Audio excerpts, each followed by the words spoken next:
All right, calculus, we're back here finishing the second half of part two. Combine this all into one video. So for you guys, it was only a few seconds, even though it was a whole weekend for me difference.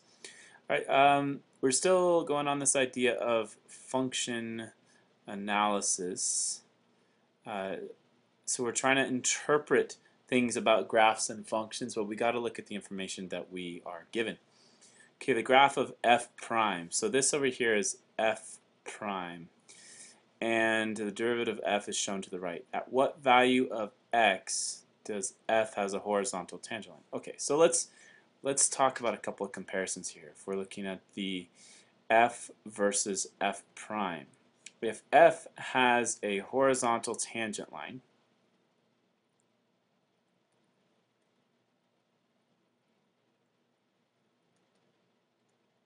that means that the slope is equal to 0.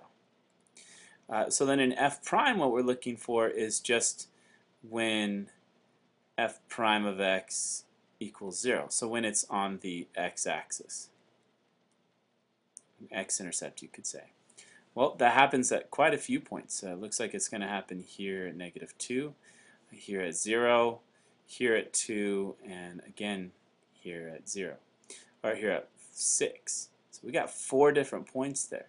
So the answer then would be E.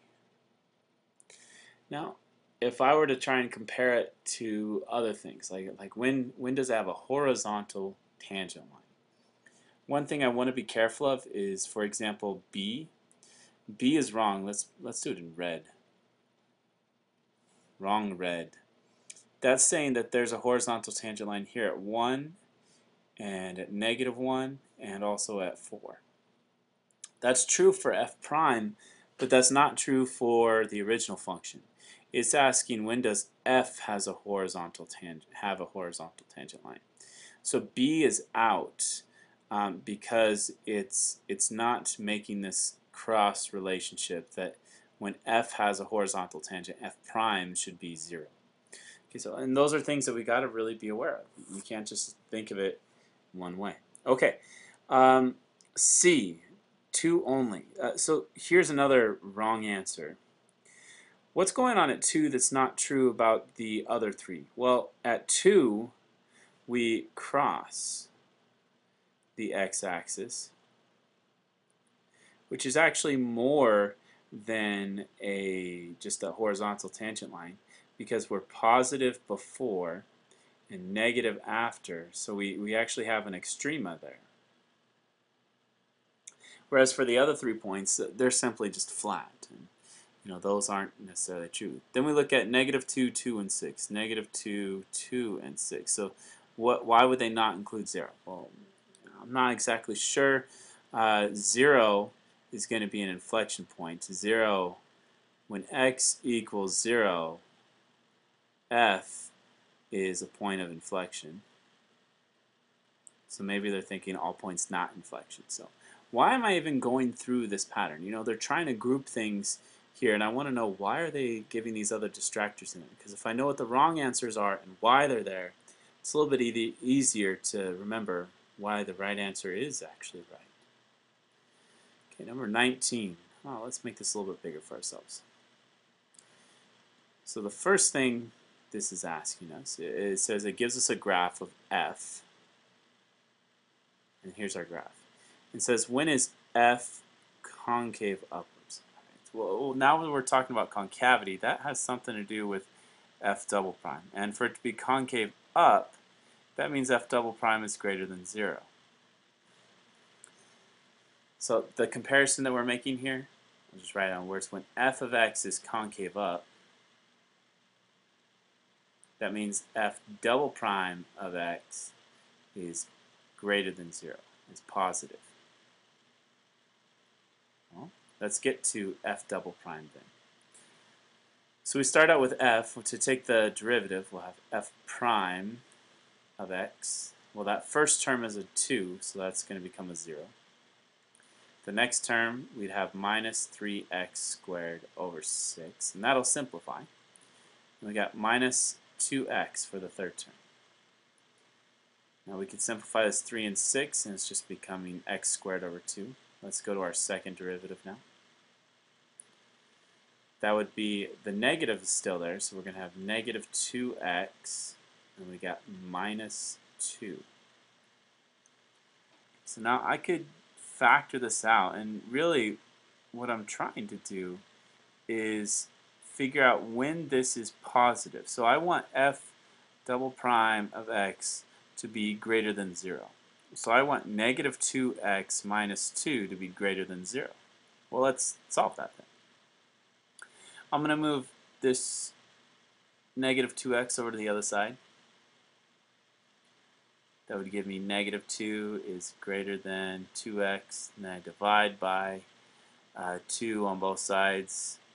So then I have, oh, I think I'm getting something wrong here. What are we doing wrong? Let's see, we got 3x squared over 6 becomes x squared over 2. Oh, this is over 2. So that is really negative x, which means this is negative 1x and plus 1x plus 1x. So now we don't have to do this last divide by 2. I knew something was wrong when I was looking at these numbers. You guys probably caught it too. So that means that x, 1x, is less than negative 2.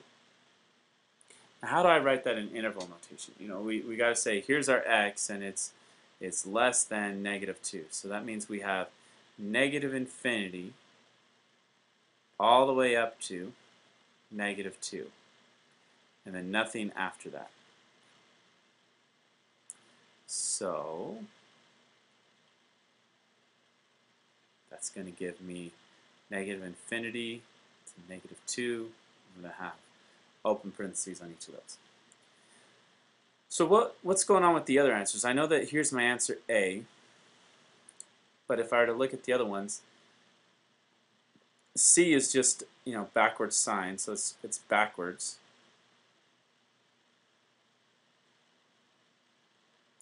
Negative infinity to 2, you know, we got the plus or minus is mixed up.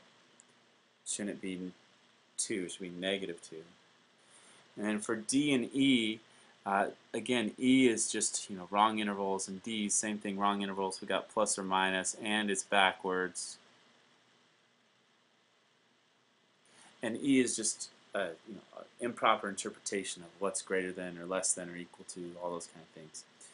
Okay, so the answer then, A, because we want f double prime greater than 0. Let's look at the next one. Number 20, the graph of f prime of x, the derivative of f, is shown to the right. So I know it's written small, but I'm going to write it even bigger here. This is f prime of x. Which of the following statements is not true? Okay, so we got 4 true statements and 1 false. Let's see what's happening. F is increasing from 2 to 4. What does that mean about f prime? If it says f is increasing, that means f prime is greater than 0. That's positive, because positive f prime means positive slope, which means f is increasing. Is that true? Well, yep, it's true. If we look over here at the graph from 2 to 4, f prime of x is positive. F has a local, so this is true, by the way. We're looking for the false. F has a local minimum at x equals 1. It's saying there's a local minimum right here. In other words, that means that f prime should change. If it's local minimum, that means it's going from negative to positive at 1. That's not true, because you know, it looks like this is a minimum, but it's a minimum of f prime, not a minimum of f.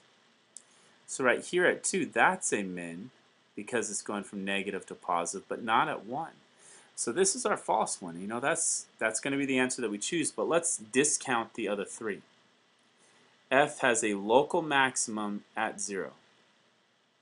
That means that f prime is going to change from positive to negative, because it was going up, then it goes down. That's a positive, then a negative for the f prime. That's true because we're positive here before and negative after 0. F has an inflection point at 1. That is true because when F has an inflection point, F prime changes from increasing to decreasing or decreasing to increasing, which it does. Right here it's decreasing and then it's increasing. Okay? F is concave down from -2 to 1.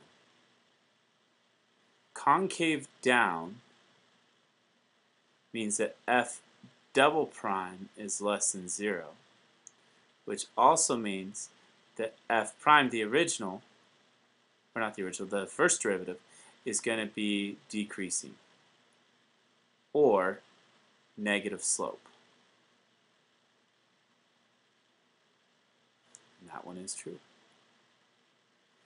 Okay, so that's B for our answer, but it's always good to check the other answers and see what's going on with them, just to double check, especially when you have the time. Next one, the graph here is at the right. Again, this is a graph of y equals f of x. At which point are both of these things true? Now it's going to either be A, B, C, D, or E. Which one? Okay, so the first one says first derivative, this is first derivative, and this is second derivative. Those are just different ways of labeling it, not like f prime, but it says dy dx. So first derivative is positive or greater than 0. That means we have an increasing function or positive slope. The second derivative is also greater than 0. So that means that we are concave up, because second derivative measures concavity. So we're concave up. So if we are positive slope and concave up, we're going to look something like this. So where on the graph do we have that kind of shape? Well, it's probably going to be A or B, but the answer would definitely be A. Here's why I can discount B, because it looks like B, it's going up, but then the concavity changes. From B to D, it's got kind of a downward trend. Even though we were still going up, we stopped going up and we kind of change concavity. So that's really not concave up, that's a point of inflection where it changes concavity. So the answer then would be A. Now the other ones, if we were to look at C, dy dx equals 0 there. At D, it's another point of inflection, so d squared y over dx squared equals 0. And at E, dy dx, or the first derivative, is less than 0. So that's why those ones are wrong as well. Let's look at the last one for the section, number 22. And we'll do part 3 in another video. Ooh, this was a crazy tough one. I remember looking at this with students at tutoring. It says, look at this graph, 1 over x to n, where n is greater than 0 and x is greater than 0. Okay, so a couple of things. This is what I wasn't really paying attention when I did the tutoring, but it made a lot more sense later. X is greater than 0. Describe the concavity of the graph here. So if x is greater than 0, that means that we're looking at just the right side of the y-axis and this type of function, a rational function, 1 over x to some power. Now it says n is greater than 0. Well, we got a couple of options here. First of all, if it's just like 1 over x to the first, that's going to be like this. 1 over x squared, that looks like this. If it's 1 over x cubed, that also looks like this. When we're x is greater than 0, x is greater than 0, x is greater than 0, x is greater than 0. But the question is, what if it's less than 1? Like, what if it was 1 over x to the 1/2? Well, we're talking about concavity here, so we're really trying to consider, you know, second derivative. Let's try doing this in general. How about f of x equals x to the negative n? It's the function that we're looking at. Then what would first derivative be? F prime of x is going to be negative n to the x times x to the negative n minus 1.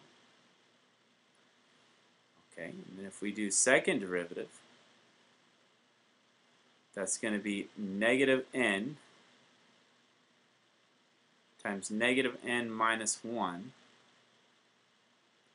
times x to the negative n minus 2. Okay, well, let's see what that would be. This first couple of terms here, we could factor out a negative 1 from that n. We could also factor out a negative 1 from the n plus 1. And negative 1 times negative 1 is positive 1, so this is really n times n plus 1 times x over, now this is x to the negative n minus 2, so that's negative 1 times n plus 2. So let's rewrite that without a negative exponent. This would be 1 over x to the n plus 2. So that's kind of interesting. N is positive, so these numbers here, these are positive because n is greater than 0. And down here, x is greater than 0 and n is greater than 0, so that's also positive.